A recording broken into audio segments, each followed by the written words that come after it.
नमस्कार, मैं हूं हरिशंकर व्यास। सेंट्रल हॉल में आपका स्वागत है। प्रधानमंत्री नरेंद्र मोदी और उनके तमाम राजनीतिक प्रबंधक उधेड़-बुन में हैं कि किसी तरह वस्तु और सेवा कर विधेयक को संसद से जल्द पास कराएं। इसी चक्कर में संसद के मानसून सत्र का सत्रावसान नहीं हुआ है। दोनों सदन महज स्थगित है। एक विचार है कि सितंबर के दूसरे सप्ताह में दोनों सदनों की फिर बैठक हो। बैठक केवल जीएसटी बिल का एजेंडा लिए होगी, इसलिए बिल के पास होने या खारिज होने का फैसला होगा। विधेयक को पहले राज्यसभा में लेना होगा। 244 सांसदों के इस सदन में 2/3 बहुमत के लिए 163 सदस्यों का सरकार को समर्थन चाहिए। यह मुश्किल काम है। सरकार को न केवल अन्ना द्रमुक को पटाना होगा, बल्कि समाजवादी पार्टी, जनता दल यू के सांसदों से या तो वॉकआउट कराना होगा या समर्थन के लिए मनाना होगा। सरकार का पहला मकसद बिल पास कराना है, अन्यथा राज्यसभा उसे खारिज करे। तब सरकार संसद का संयुक्त सत्र बुला सकने की स्थिति में होगी। जाहिर है, जीएसटी बिल ऐसा है जिस पर सरकार कांग्रेस से दो हाथ करने के मूड में है। वह इसे अपने सुधार एजेंडे का प्रतिमान माने हुए इस बहाने कांग्रेस को विलेन बनता देखती है। दिक्कत यह है कि इस विधेयक के लिए 2/3 समर्थन चाहिए। यह बहुत मुश्किल काम है। आज इस पर चर्चा है, मगर उससे पहले गपशप और खास सुर्खियां है। शुरुआत सियासी गपशप से करते हैं।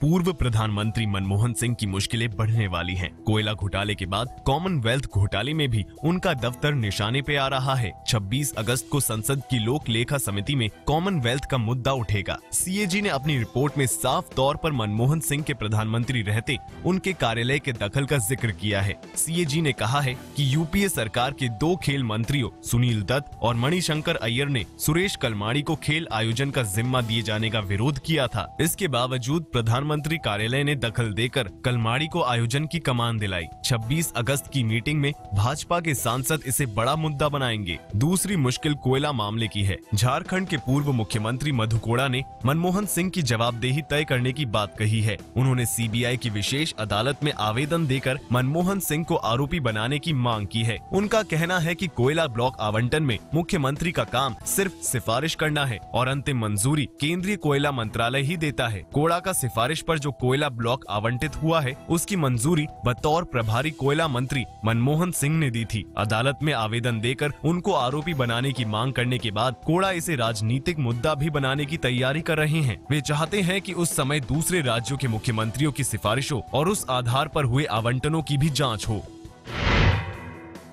बिहार के मुख्यमंत्री नीतीश कुमार के प्रति कांग्रेस में जो सद्भाव बना था वह खत्म हो रहा है। नीतीश की राजनीति से कांग्रेस में चिंता बढ़ी है। दिल्ली के मुख्यमंत्री अरविंद केजरीवाल और पश्चिम बंगाल की मुख्यमंत्री ममता बनर्जी के साथ नीतीश कुमार जो राजनीति कर रहे हैं, उसमें कांग्रेस को खतरा दिख रहा है। कांग्रेस के एक वरिष्ठ नेता का कहना है कि नीतीश की राजनीति राहुल गांधी के लिए बहुत नुकसानदेह हो सकती है। अगर नीतीश खुद या साझा प्रयासों से केजरीवाल का कद अखिल भारतीय स्तर का बनता है तो 2019 के चुनाव में वे मोदी से ज्यादा राहुल के लिए चुनौती होंगे। हाल में हुए सर्वेक्षणों में यह बात सामने आई है कि नरेंद्र मोदी से मुकाबले के लिए लोग केजरीवाल को बेहतर दावेदार मान रहे हैं। उन्हें अच्छा पीएम दावेदार मानने वालों की संख्या राहुल गांधी से काफी ज्यादा है। बिहार में केजरीवाल की सक्रियता और उसके बाद पंजाब के चुनाव में उनकी मदद के लिए नीतीश कुमार के जाने की संभावना ने कांग्रेस की परेशानी बढ़ाई है। दोनों बातों से केजरीवाल स्वाभाविक रूप से नरेंद्र मोदी से मुकाबले के लिए सेक्युलर जमात का चेहरा बनकर उभरेंगे। इससे कांग्रेस कमजोर होगी। कांग्रेस नेता यह भी मान रहे हैं कि भाजपा बनाम कांग्रेस का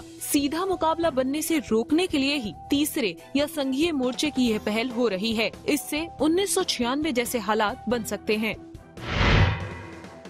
कांग्रेस पार्टी ने जैसे तैसे पंजाब का संकट सुलझाया है। सोनिया और राहुल गांधी ने पंजाब में आपस में लड़ रहे दोनों नेताओं कैप्टन अमरिंदर सिंह और प्रताप सिंह बाजवा को मिलाया है और गुटबाजी खत्म करने की शुरुआत की है। लेकिन इसी बीच पूर्वी भारत के 4 राज्यों में प्रदेश कांग्रेस में जबरदस्त विवाद शुरू हो गया है। असम, पश्चिम बंगाल, झारखंड और ओडिशा में कांग्रेस संगठन में गुटबाजी चरम पर पहुंच गई है। कांग्रेस उपाध्यक्ष राहुल गांधी भी असम के कांग्रेस नेता हिम्मत बिस्वा शर्मा को नहीं समझा पाए। राहुल ने शर्मा और मुख्यमंत्री तरुण गोगोई को साथ भी बिठाया था, लेकिन दोनों का विवाद नहीं सुलझा और अब हिम्मत बिस्वा शर्मा भाजपा में आ रहे हैं। उन्होंने भाजपा के राष्ट्रीय अध्यक्ष अमित शाह से मुलाकात करके भाजपा में जाने का ऐलान किया है। इसको असम में कांग्रेस की ताबूत में आखिरी कील माना जा रहा है। उधर पश्चिम बंगाल में कांग्रेस के आधा दर्जन दिग्गज नेताओं ने प्रदेश अध्यक्ष अधीर रंजन चौधरी के खिलाफ मोर्चा खोला है। पूर्व केंद्रीय मंत्री दीपा दास मुंशी, प्रदीप भट्टाचार्य, अब्दुल मन्नान, A.H. खान और सोमेन मित्रा ने सोनिया गांधी से मुलाकात कर अधीर चौधरी को हटाने की मांग की है। झारखंड प्रदेश कांग्रेस के वरिष्ठ नेताओं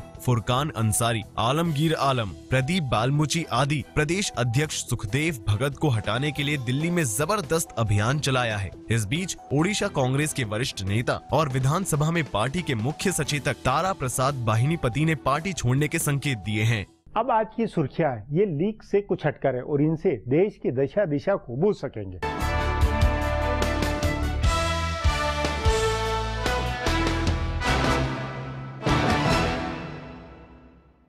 दुनिया भर के बाजार में भारी गिरावट के असर में भारतीय शेयर बाजार में आज 1,500 अंकों की गिरावट हुई। दिन के कारोबार में शेयर बाजार 1700 अंक तक गिर गया था, लेकिन बाजार बंद होने तक इसमें थोड़ा सुधार हुआ। फिर भी बाजार 5.5% से ज्यादा गिरकर बंद हुआ। बम्बई स्टॉक एक्सचेंज में ये इतिहास की तीसरी सबसे बड़ी गिरावट है। इस बीच रुपए की कीमत में भी जबरदस्त गिरावट हुई और दिन के कारोबार में डॉलर की कीमत 67 रुपए के करीब पहुँच गयी थी। हालांकि बाद में इसमें भी थोड़ा सुधार हुआ, फिर भी डॉलर की कीमत 66 रुपए के आसपास रही। शेयर बाजार और रुपए की इस भारी गिरावट के बीच वित्त मंत्री अरुण जेटली ने लोगों को भरोसा दिलाते हुए कहा कि भारतीय बाजार संभल जाएगा और अधिकारी पूरे हालात में बारीक नजर रखे हुए हैं। उन्होंने कहा कि दुनिया के बाजार में आ रही गिरावट का भारतीय बाजार पर असर अस्थायी होगा। रिजर्व बैंक के गवर्नर रघुराम राजन ने भी लोगों को भरोसा दिलाया और कहा कि भारतीय अर्थव्यवस्था की बुनियाद बहुत व्यापक और मजबूत है, इसलिए घबराने की जरूरत नहीं है। राजन ने कहा कि भारत की अर्थव्यवस्था दुनिया की दूसरी उभरती अर्थव्यवस्थाओं के मुकाबले ज्यादा मजबूत है।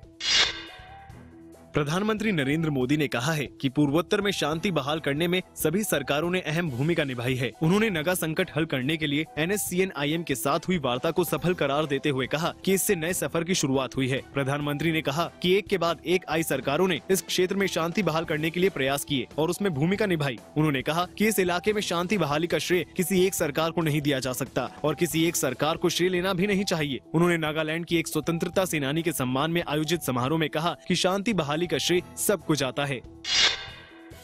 राष्ट्रीय सुरक्षा सलाहकार स्तर की वार्ता रद्द होने के बाद भारत और पाकिस्तान के बीच तल्खी बढ़ती जा रही है। पाकिस्तानी प्रधानमंत्री नवाज शरीफ के विदेश और सुरक्षा मामलों के सलाहकार सरताज अजीज ने अपनी ताकत बताते हुए कहा है कि भारत अपने को क्षेत्रीय महाशक्ति नहीं समझे। पाकिस्तान भी परमाणु शक्ति संपन्न देश है। पाकिस्तान के अखबार द डॉन में छपी खबर के मुताबिक अजीज ने कहा है कि मोदी सरकार पाकिस्तान के साथ ऐसे बर्ताव कर रही है जैसे वह क्षेत्रीय महाशक्ति है, लेकिन पाकिस्तान खुद परमाणु शक्ति संपन्न देश है और उसको पता है कि अपनी रक्षा कैसे करनी है। सरताज अजीज ने भारत पर पाकिस्तान में आतंकवाद फैलाने का आरोप लगाया और कहा कि उसका काम सिर्फ पाकिस्तान के खिलाफ दुष्प्रचार करना है।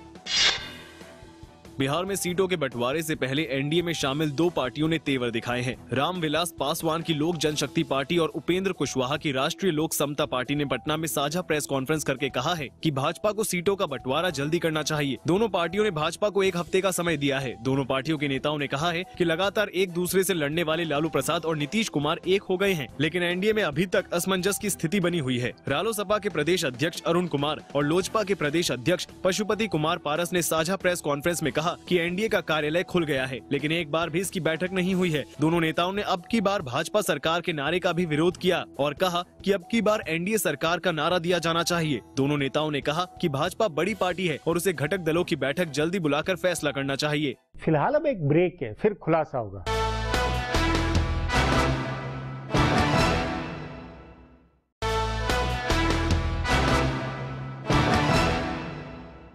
राज्यसभा की स्टैंडिंग कमेटी ने जीएसटी बिल पर विचार करके संशोधन सुझाए। सरकार उन्हें मानते हुए राज्यसभा में बिल को वापस पास करा के उसे फिर लोकसभा में रखेगी। मतलब पहले राज्यसभा से ही तय होना है। इस पर आगे चर्चा करें, उससे पहले देखें मेरा ये खुलासा।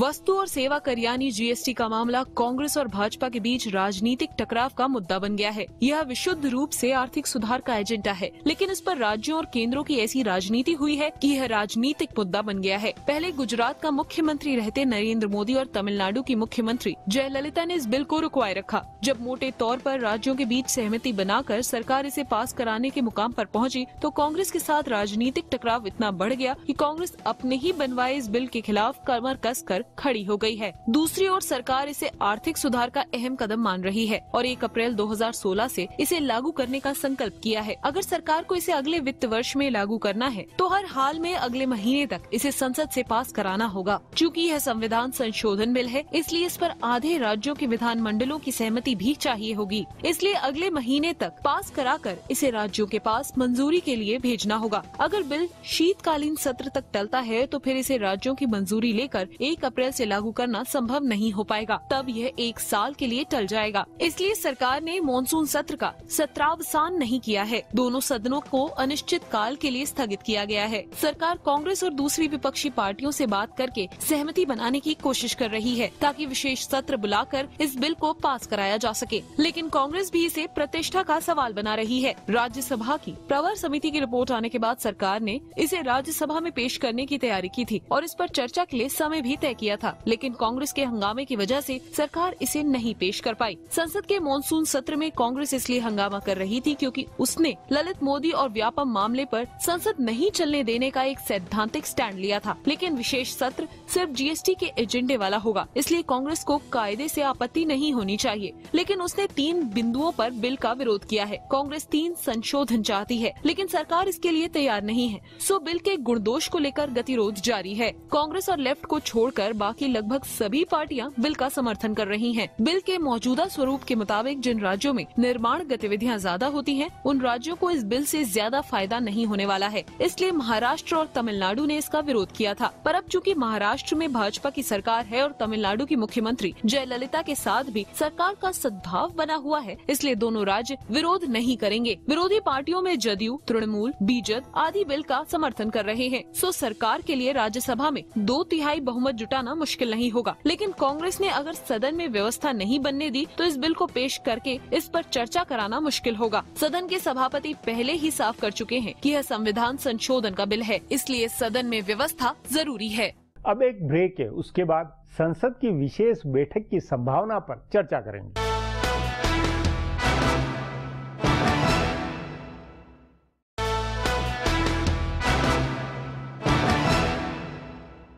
जीएसटी बिल पर संसद की विशेष बैठक बुलाने का दाव कई राजनीतिक अर्थ लिए होगा। सरकार जोखिम लेगी तो राजनीतिक टकराव भी मोल लेगी। मोदी सरकार के संसदीय प्रबंधकों को दावपेच भिड़ाने होंगे, मतलब मसला पेचीदा है। इस पर चर्चा के लिए आज मेरे साथ वरिष्ठ पत्रकार प्रभु चावला है।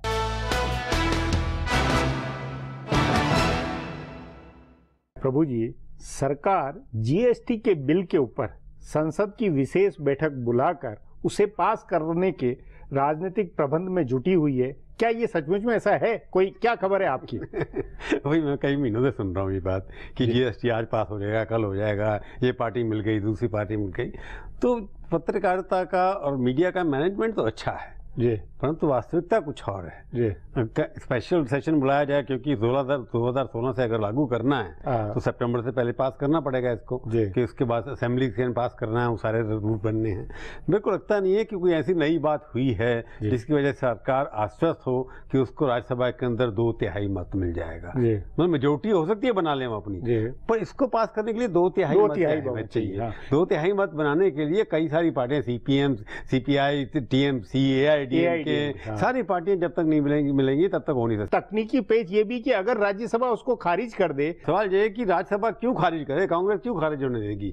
जब 44 MP जो हैं 310 MP को तो मात दे सकते हैं, हाउस नहीं चलने देते। यहाँ तो कांग्रेस के पास सबसे लार्जेस्ट पार्टी है, 70 लोग हैं वहां पर, तो सरकार में रिजेक्ट क्यों करेंगे? वो पहले भी रिजेक्ट नहीं करा पाए, तो उनकी स्ट्रेटेजी ये रहेगी राज्यसभा के अंदर हल्ला होता रहे जिसके अंदर बिल रिजेक्ट नहीं हो। मतलब जब तक कांग्रेस चाहेगी तब तक रिजेक्ट नहीं हो। होगा। तो उस नाते ये जितनी अंग्रेजी अखबारों में और सब में खबर आ रही है आपके अनुसार सब कुछ मैनेजमेंट जो हो रहा है वो नहीं है। जब तक कांग्रेस पार्टी नहीं मानती कि कांग्रेस पार्टी का बिल है, जब तक आप कांग्रेस पार्टी को नहीं मनाते कि ये बिल पास होना चाहिए, जीएसटी नहीं पास हो सकता। मैं दावे के साथ कहता हूं। और उसके नाते कांग्रेस को मनाने के नाते या संसदीय प्रबंध के नाते क्या कुछ कोशिश होती हुई लगती है? मान लो कांग्रेस को मनाकर फिर बुलाया जाए। जो भी जिस तरह की भाषाओं का प्रयोग बिहार इलेक्शन में जिस तरह की भाषा का प्रयोग, मेरे को लगता है बिहार इलेक्शन से पहले मेरे को लगता नहीं है कि दोनों बैठ के बातचीत करेंगे एक टेबल के अंदर, क्योंकि गाली गलौज की भाषा, तू मैं की भाषा, इतना कट्टरता आ गई है राजनीति के अंदर। मेरे को लगता नहीं है कि कहीं कांग्रेस और बीजेपी में कहीं ना कहीं मेल जोल की बात हो सकती है। उस नाते आपका मानना है कि फिर जीएसटी बिल सचमुच में 2016 की डेडलाइन से आगे बढ़ चुका है? जीएसटी क्या गरीब लोगों को फायदा होने वाला नहीं है,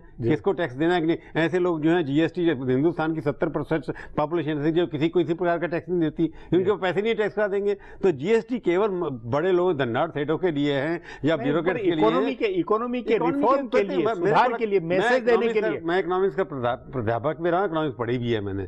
जीएसटी से कोई देश का ग्रोथ होने वाला नहीं है। जैसे पहले भी इकोनॉमिक रिफॉर्म इतने हुए हैं, 1991 से लेकर के 2015 तक गरीब गरीब हुआ है, अमीर अमीर हुआ है। तो कौन सा विकास हुआ है इस देश के अंदर? जो ये सब कानून बनते हैं सिर्फ बिजनेसमैन को अपना बिजनेस अच्छा चलाने के लिए, कि ताकि वो बाबुओं को पैसे ना देने पड़े, अपने पैसे खाते रहे। क्या हुआ है? नहीं, लेकिन प्रभु जी कुल मिलाकर देश की इकोनॉमी के नाते, बाहर मैसेज को देने के नाते, ये कि सबका अनुमान है कि इससे जीडीपी, मेरा अनुभव सबसे अलग भी हो सकता है ना। ये बात सब लोग जो कहेंगे, आप प्रभु चावला भी वही कहते हैं। मेरा अपना विचार है कि जीएसटी एक ढकोसला है, सिर्फ धन्नाढ़ सेठाओं को बदल करने के लिए या बाकी कॉर्पोरेशन, उसके गरीब आदमी का कोई भी भला होने वाला नहीं है।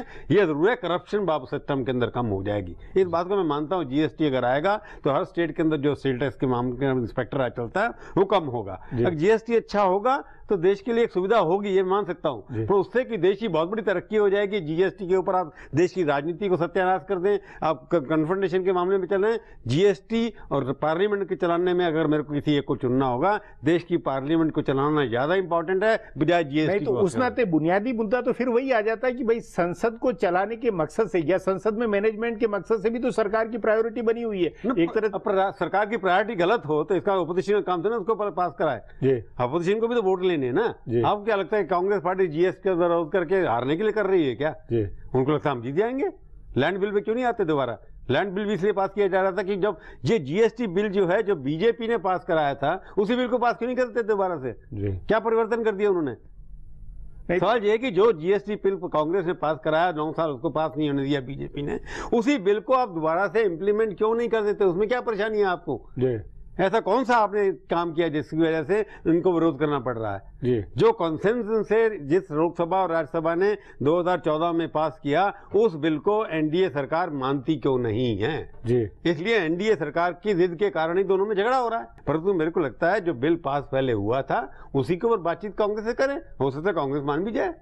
प्रभु जी कुल मिलाकर आपके अनुसार ये अभी इन मामलों में, ये भले भूमि अधिग्रहण बिल हो, जीएसटी बिल हो, इस पर सरकार में राजनीतिक सोच क्या है या सब कुछ ठहर गया? सवाल ये कि कांग्रेस पार्टी को लगता है कि भूमि अधिग्रहण बिल जो है उसकी वजह से किसानों को हम अपनी तरफ ला सकते हैं। मतलब वो अपनी जीत मान रहे हैं उसको। ये राजनीतिक मुद्दे हैं, इसमें देश के हित में कोई सोच रहा है। तो दोनों पार्टियां जो हैं देश के हित को अलग करके चल रही हैं और अपने लिए जो उनको लगता है अच्छा है वही करने जा रही है। उस नाते बिहार चुनाव तक ये तय माना जाए कि केवल राजनीति होगी, कामकाज और इस तरह की बातें नहीं होगी? बिल्कुल नहीं होगी जब तक कि अनलेस कांग्रेस पार्टी को मना, क्योंकि कांग्रेस पार्टी ने कई बार स्टेटमेंट दिया है कि जीएसटी बिल हम पास करवाना चाहते हैं। कांग्रेस के साथ मिल करके बात करेंगे तो उससे पास होता है। लैंड अधिग्रहण तो ऐसे ही ठंडे बस्ते में चला गया, वो तो बिहार के बाद भी शायद आएगा कि नहीं, ऐसा भी नहीं लगता मेरे को। तो आज की स्थिति ये है कि सरकार की नीयत ठीक है, पर सरकार की नीयत ठीक है तो सबको साथ लेके चलना चाहिए कि जब तक आपके पास राज्यसभा में मेजोरिटी नहीं है तो क्या आप पार्लियामेंट को बंद कर देंगे जीएसटी बिल के लिए? सबसे बड़ी बात ये है ये तमाम है, ये पतंगबाजी है। बिहार से पहले कोई इलेक्शन नहीं होगा कि जितना नहीं, कोई सेशन नहीं होगा पार्लियामेंट का, और ये बिहार इलेक्शन से पहले कोई नहीं होगा क्योंकि उसमें और झगड़े होंगे